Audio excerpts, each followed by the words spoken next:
안녕하세요. 저는 사명이 이끄는 삶이라는 제목으로 1년 동안 하나님께서 제 삶 가운데 행하신 일들을 나누고자 합니다. 지난 어, 작년 송구영신 예배 때 제가 신년으로 뽑은 말씀은 다음과 같습니다. 뭐냐면 사도행전 20장 24절 말씀이었습니다. 내가 달려갈 길과 주 예수께 받은 사명 곧 하나님의 은혜의 복음을 증언하는 일을 마치려 하면은 나의 생명조차 조금도 귀한 것으로 여기지 아니하노라. 저는 이 말씀을 뽑으면서 하나님께서 얼마나 나를 힘들게 얼마나 나에게 많은 것들을 말씀하시고 찾으실까라는 걱정 반 기대감 반으로 이제 2021년을 맞이하게 되었습니다. 저는 2020년도에 대전 침례 신학대학원에 입학하였지만 코로나19로 인해 수업이 전면 비대면 되면서 학교에 가지 못하고 1년을 그냥 교회에서 온라인 수업으로 학교 생활을 했습니다. 그래서 새학기 때 메고 싶었던 책가방을 매일매일 교회 안에서 메고 다니고 그 안에 좀 필요한 이제 서적들과 필기구들을 챙겨가지고 교회에서 이제 열심히 수업하면서 공부했습니다. 그리고 2021년도 2학년이 돼서야 이제 캠퍼스를 누릴 수 있는 기회가 생겼습니다. 삼척이라는 작은 도시에서 대전이라는 큰 도시에 나가보니 모든 것이 신기하고 새로웠습니다. 거기에서 이제 제가 먹었던 음식 중에 맛있었던 거는 마라탕이었는데요. 그리고 김피탕도 먹어보고 김치, 피자, 탕수육 섞어서 이제 먹는 음식이 있더라고요. 이런 음식을 이제 먹어보면서 사람들이 다 놀랐어요. 이거는 삼척에 없냐고. 삼척에는 스타벅스도 없냐고 하면서 이제 사람들이 되게 이제 신기했어요. 그래서 저도 이제 그런 새로운 것들을 먹고 이제 경험하면서 아, 도시에는 이런 것들이 있구나 이런 거 이제 알아가고 했습니다. 근데 새로운 곳에서 하나님이 뭐 새로운 건 사람들을 만나고 경험하는 것도 있겠지만 하나님께서 어떤 일을 계획하고 계실까 참 많이 기대가 되었습니다. 그래서 2021년도에 제 삶에 열어주신 신학교라는 터전에서 어떤 모습으로 어떤 시간을 보내길 원하시는지 기도로 준비하게 하셨습니다. 근데 하나님이 기도로 준비하던 중에 저에게 이렇게 말씀하셨습니다. 너는 사랑받으려고 하지 말아라.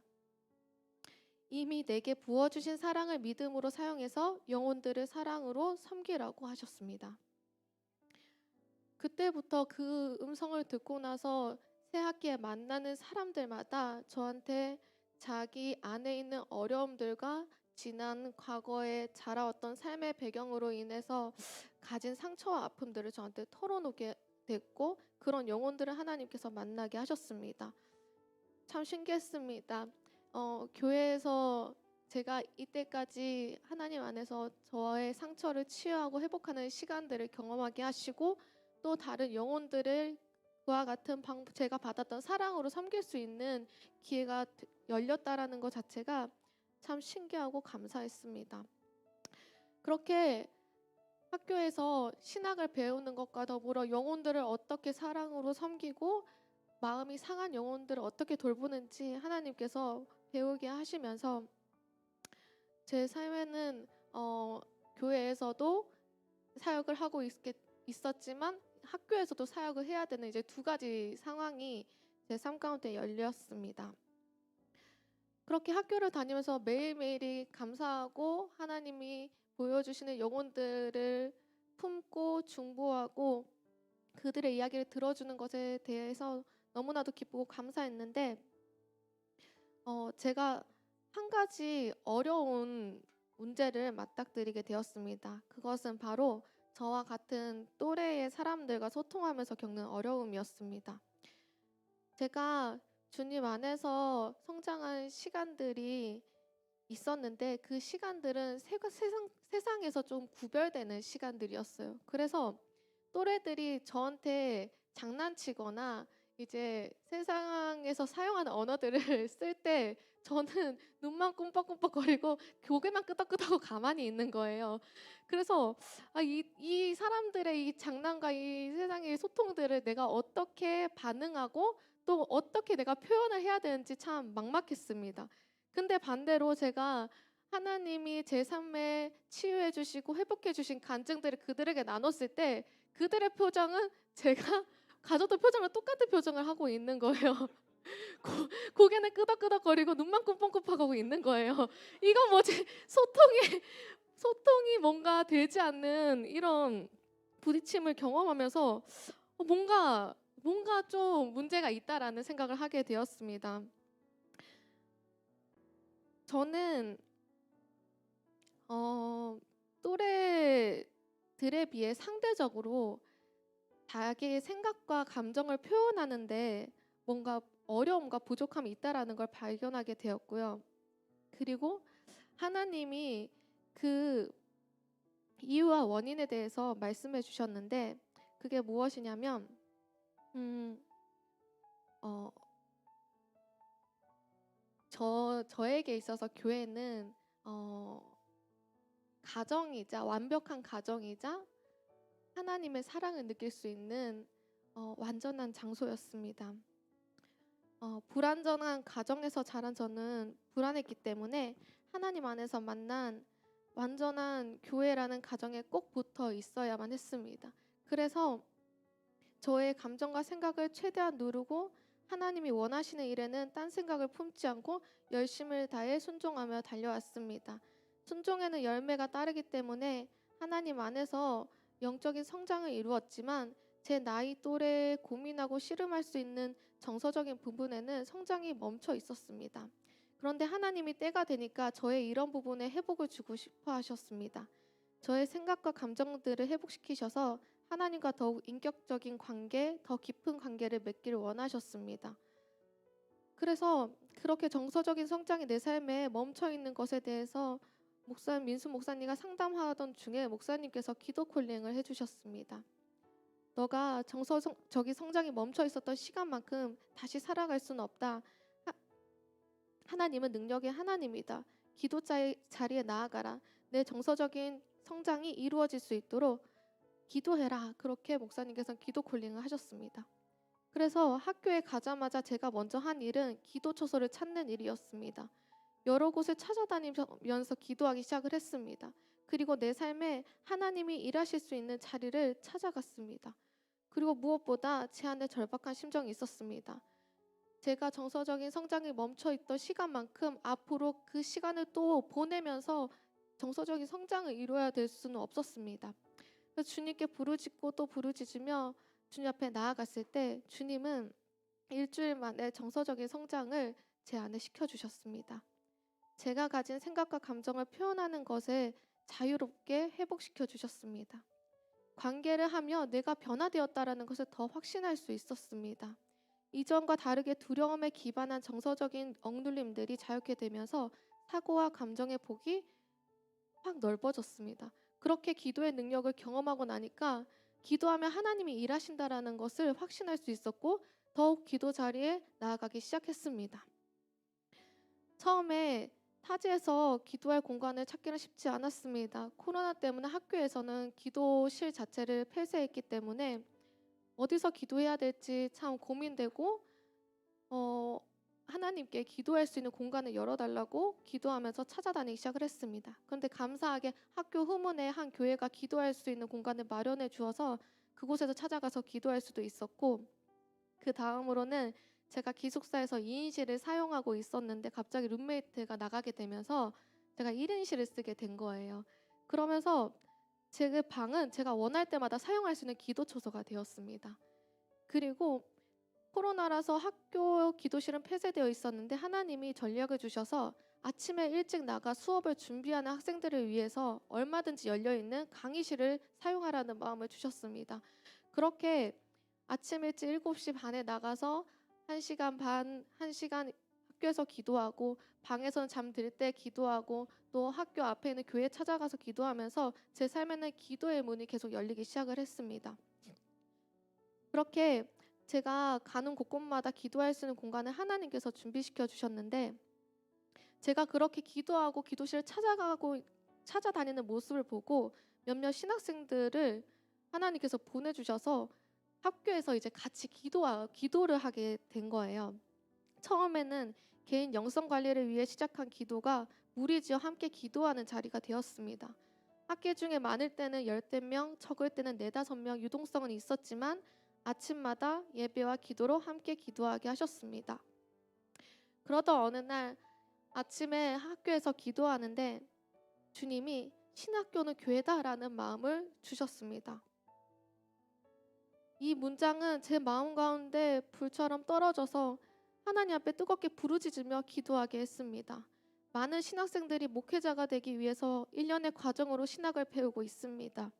각자가 하나님 앞에서 준비되고자 아둥바둥 공부하며 노력하고 있습니다. 그런데 학기 초에 하나님이 저에게 보여주셨던 신학생들이 가진 아픔과 상처들 뿐만 아니라 한국교회의 현실들을 보여주시면서 너희들은 함께 준비되어야 한다. 너만 회복되고 너만 개인 영성 관리하고 너만 준비하는 자기중심성을 버리고 주변을 돌보라는 마음을 주셨습니다. 그리고 너는 신학교가 하나의 교회라고 생각하고 그곳에서 교회를 개척하라 하는 마음을 주셨습니다. 그러면서 목회 신학생들을 양으로 삼아 작은 목회가 신학교에서 시작되었습니다. 이 모든 것이 기도에서부터 시작된다라는 마음을 주셨습니다. 그들을 위해 눈물을 흘리고 중보하는 것이 내가 한국교회를 섬길 수 있는 일이라는 마음이 들었습니다. 살아있고 생명력 있는 하나님의 말씀이 신학교 가운데 역사하실 수 있도록 마른 뼈와 같은 한국교회가 다시 일어날 수 있도록 하나님께서 만나게 하시는 이 한 영혼을 기도로 섬기고 내가 할 수 있는 것으로 섬기고 이것이 결국에는 한국교회를 세우는 일이라는 마음을 주셨습니다. 이것은 제가 큰 사역을 하는 것을 말하는 것이 아닙니다. 가시적으로 눈에 보이는 것에 대한 이야기가 아닙니다. 눈물로 하나의 씨앗을 심으면 나중에 많은 열매를 맺습니다. 하나의 밀이 땅에 떨어져 죽어야 많은 열매를 맺습니다. 그때 하나님 주셨던 마음은 동방의 예루살렘이라고 불리는 한국 땅에 많은 교회가 세워졌던 것은 토마스 선교사가 뿌린 희생에서 시작되었다라는 것입니다. 하나님의 마음을 품은 한 사람이 하나님의 꿈을 보았을 때 자신의 모든 것들을 희생하고 자기의 모든 것들을 들여 하나님 나라를 위해서 하나의 미랄이 되어 떨어져 죽는 것이었습니다. 그것은 토마스 선교사에게는 눈에 보이는 열매는 없었습니다. 당시 조선 땅에 발을 디디자마자 그는 목베임을 당해 죽었습니다. 아내도 죽었습니다. 그 토마스 선교사 한 사람의 인생을 봤을 때는 보이는 열매는 하나도 없었습니다. 그런데 100여 년이 흐른 뒤에 한국 땅을 다시 보니 하나님의 마음을 가진 그 토마스 선교사 한 사람을 통해서 하나님께서 열매를 맺어갔다라는 것을 우리는 확인할 수 있게 되었습니다. 저 또한 이런 마음이 들었습니다. 눈에 보이는 큰 일을 하는 것이 아니라 내가 지금 주님의 마음을 가지고 기도하는 것, 아무도 알아주지 않아도 한 사람 한 영혼을 위해서 기도하다 보면 나중에 시간이 흐르고 나면 하나님께서 많은 열매를 하나님께서 거두시게 하시겠구나. 나는 보지 못해도 이 한국교회 하나님께서 세우실 것을 하나님은 계획하고 계시겠구나 확신이 들었습니다. 그렇게 한 영혼에 주력하여 하나님이 만나게 하시는 신학생들을 만나고 또 그들의 얘기를 듣고 내가 여기까지 경험한 하나님을 간증하며 그들을 섬기기 시작을 했습니다. 그때부터 목회자 한 사람은 한국교회를 보고 기도와 여러 가지로 모습으로 나아갔는데 1학기와는 다르게 구체적으로 전략적으로 더 직접적으로 그들을 섬길 수 있는 문을 열어주셨습니다. 하나님의 인도하심을 따라가는 것과 내면 문제를 해결하는 부분부터 기도 생활까지 교회에서 제가 이때까지 훈련받은 제 삶의 일부분이 되었던 모든 것들을 사람들에게 이야기하고 전하게 하셨습니다. 그리고 사람들에게 제가 가진 비전을 나누게 하시고 그들이 그 비전을 사서 같이 생명력을 가진 목회자들로 일어나기를 중보하게 하셨습니다. 어떤 사람은 이해하지 못했습니다. 어떤 사람은 저에게 더 물어보며 다가왔습니다. 어떤 사람은 그 기도를 방해하기도 하였습니다. 그래도 괜찮았습니다. 구약에 하나님의 마음을 전하는 수많은 선지자들이 메시지들을 나누었지만 시간이 흘러서 그들이 참된 선진자라는 것을 이스라엘 백성이 나중에 알았듯이 지금 사람들이 이해하지 못해도 사람들이 방해해도 전하기를 주저하지 않았습니다. 그리고 하나님이 기독회도 하셨지만 인생들의 아픔을 발견하고 하나님의 사랑으로 그들을 어떻게 세워가야 될지 하나님이 주시는 마음대로 그들에게 나아가게 하셨습니다. 저는 사람들의 아픔을 느끼는 촉이 빠른 편입니다. 그리고 무엇보다 그들이 어떤 문제를 가지고 있기 때문에 이렇게 반응하는 거고 어떤 문제를 해결해야지 자유케 될 수 있는지 하나님께서 보여주시기도 합니다. 그렇게 9월 달부터 구체적인 그 신학교라는 교회의 목회 여정을 쉬지 않고 나아갔을 때 체력이 부족해도 하나님이 그때그때 부어주시는 은혜로 사람들을 섬기며 나아갔습니다. 사람들과 가까워질수록 아픔이 더 느껴졌습니다. 고슴도치를 끌어안으면 가시가 몸으로 파고드는 것처럼 때론 품으면 품을수록 나를 찌르는 고통이 마음 깊숙이 느껴져서 아프기도 했지만 그들을 더 끌어안게 하셨습니다. 하나님의 사랑으로 그들의 아픔이 감싸지면 그들이 가는 어느 곳에든지 그들이 가진 가능성을 가지고 하나님께서 충분히 그들을 사용하실 수 있다라는 기대감도 갖게 하셨습니다. 하나님의 사랑과 은혜는 가장 낮은 곳으로 흘러간다는 마음을 가지고 저도 그 자리에 있기를 원했습니다. 그들과 함께 낮아지는 자리에 있는 건 참 괴로운 일이었습니다. 내가 마땅히 누릴 수 있는 권리를 포기해야만 다다를 수 있는 곳이기 때문입니다. 그러던 와중에 제가 특별히 사랑하고 중보했던 몇몇 사람들이 저를 아프게 하기 시작을 했습니다. 제가 학기 초에 받았던 신학교는 교회다. 너는 사랑받으려고 하지 말고 너가 가진 사랑으로 주변을 섬겨라 라고 말씀하셨던 그 하나님이 주신 사명을 잃어버리고 포기하고 싶은 마음과 싸우게 되었습니다. 제가 그렇게 마음을 쏟아부었던 모든 일들이 후회되기도 했습니다. 마음에 아픔이 많은 사람들일수록 저에게 사랑을 요구했는데 그들 안에 채워지지 않는 결핍감은 화살이 되어 저에게 돌아왔습니다.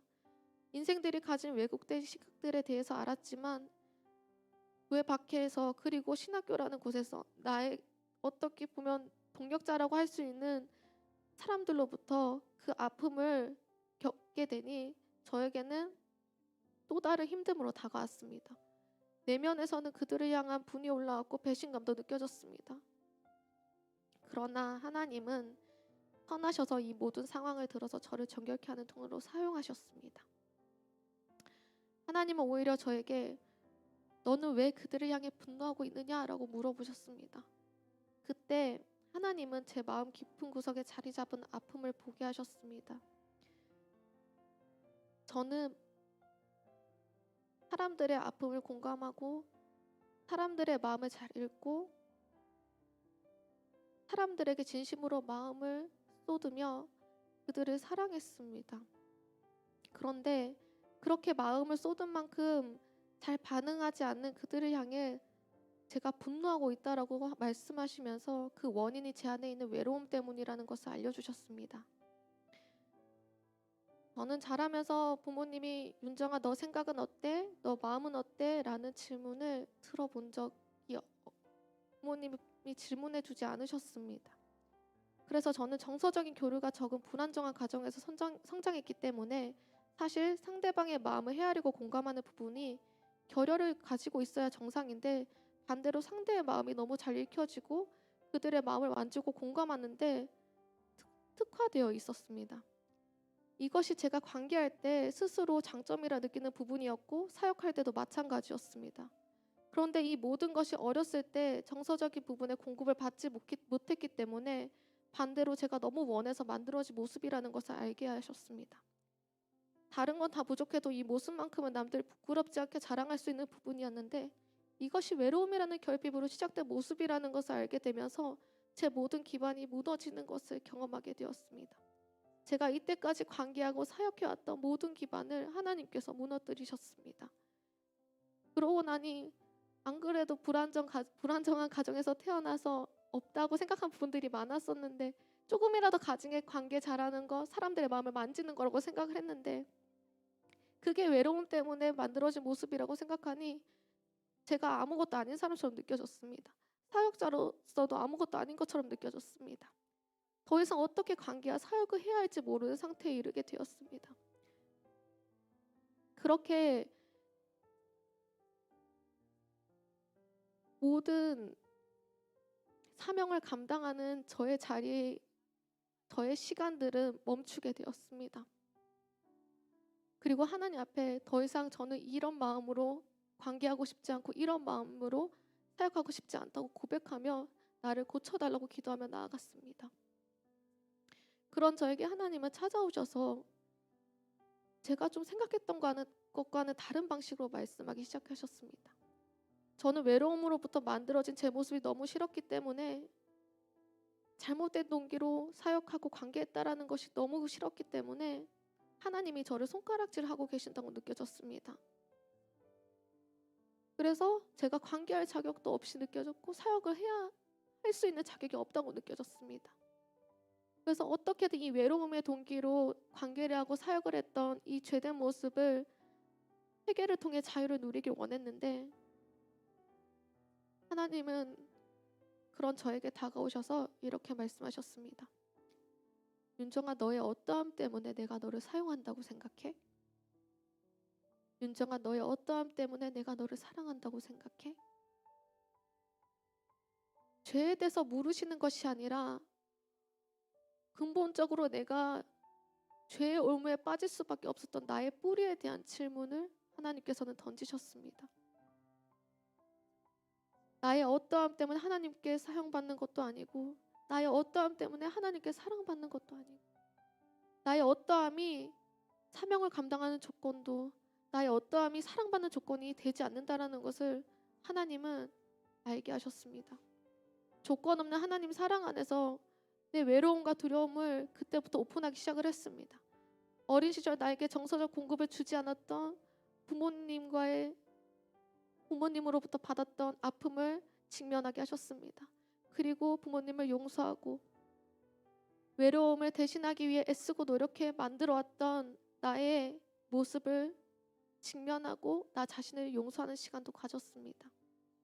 그렇게 저는 그날 자유를 경험하게 되었습니다.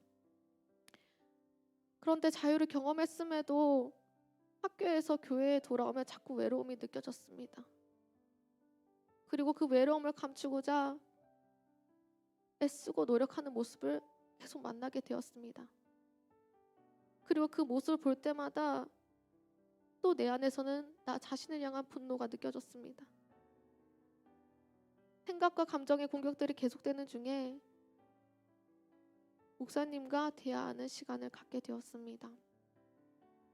목사님과 대화 중에 알게 된 것은 힘들고 어려우면 집에 와서 쉴 수 있어야 하는데 자녀인데도 불구하고 부모님께 찾아오지 않고 혼자 독립적으로 해결하는 윤정이의 모습에는 문제가 있다라고 말씀하셨습니다. 사실 간증 초반에 나누었던 정서적인 성장을 경험하면서 제 안에는 다시 그 시간으로 돌아가지 않으려는 자기 애씀과 노력이 있었습니다. 그리고 다시는 그러한 실수를 반복하지 않기를 원하는 지나친 두려움으로 더 이상 영적 부모가 되는 부모님께 찾아가지 않기로 결정하였습니다. 그렇게 저는 울타리 밖에서 혼자 씨름하고 싸웠습니다. 문제가 생기면 목사님 두 분께 더 찾아가 더 이야기하고 나누어야 하는데 오히려 저는 두 분을 더 거절하는 자리에 서서 혼자 싸움을 싸웠습니다. 보이지 않는 내면의 외로움을 하나님이 회복해 주셨지만 보이는 영적 부모님과의 관계에 실제적인 회복이 저에게 남아 있었던 것이었습니다. 그날 저는 두 분과의 대화를 통해 저의 혼란과 혼선이 정리되게 되었습니다. 그동안 수고가 많았다는 사랑과 위로 그리고 격려를 받으면서 공동체 안으로 다시 돌아오게 되었습니다. 그리고 지난 월화수 3일 동안 이번 학기를 마무리하기 위해 대전에 잠시 다녀왔는데 학기 초 하나님이 주신 사명을 잘 마무리하고 돌아오는 시간을 보냈습니다. 한동안 사랑으로 섬겼던 사람들에게 받은 상처로 학기 초에 하나님께서 신학교에서 개척하고 목회를 하라는 사명을 온전히 감당하지 못하고 있었는데 그들에게 다시 찾아가게 하시고 다시 그들의 이야기를 듣게 하시고 그들에게 하나님의 마음을 전하게 하셨습니다.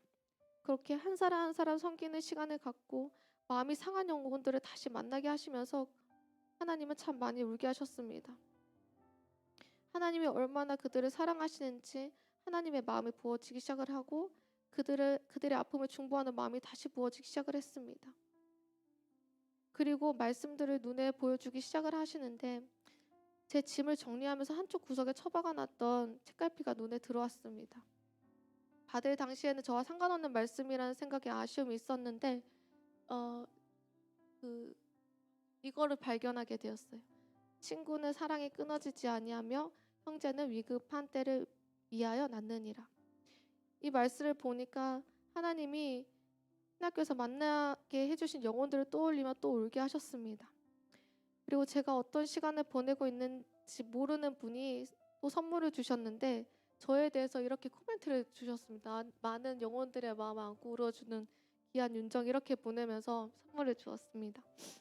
이 글을 보는데 하나님이 나를 이곳에 보내신 이유, 이 땅에 보내신 이유가 이거구나 라는 걸 알게 되었습니다.